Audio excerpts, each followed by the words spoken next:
ఒక గ్రామంలో ఉన్న ప్రజలు తమ జీవనానికి అవసరమైన కట్టెలు, ఆకులు తమ అవసరాల కోసం రోజు అడవికి వెళ్ళి చెట్లు నరికేవారు. మొదట్లో అది చిన్నపాటి నరికే పని మాత్రమే. కానీ కొద్ది రోజులకే చెట్లు ఎక్కువగా నరుకుతూ పోయారు. అలా అలా అడవి తగ్గిపోవడం మొదలైంది. చెట్లు తక్కువగా కావడంతో అడవిలో ఉన్న మృగాలు ఆహారం కోసం, నీటి కోసం గ్రామం వైపు రావడం ప్రారంభించాయి.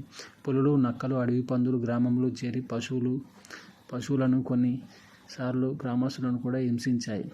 చాలా త్వరగా ఆ గ్రామం నాశనం అంచుకు చేరుకుంది. అప్పుడు మాత్రమే గ్రామస్తులు తమ తప్పు అర్థమైంది. అడవి లేకపోతే గ్రామం కూడా ఉండదని గ్రహించి వారు వెంటనే చెట్లు నాటడం ప్రారంభించారు. ప్రతి ఇంటికి కనీసం 2 చెట్లు నాటి వాటిని కాపాడడం వారు తమ బాధ్యతగా స్వీకరించారు. కొంతకాలానికి మళ్ళీ పచ్చదనం పెరిగింది. జంతువులు అడవిలోకి వెళ్ళి ఉండసాగాయి. గ్రామం కలత నుండి బయటపడింది. ప్రకృతిని కాపాడితే మన జీవనం సురక్షితంగా ఉంటుంది. వృక్షో రక్షితః. Please subscribe my channel.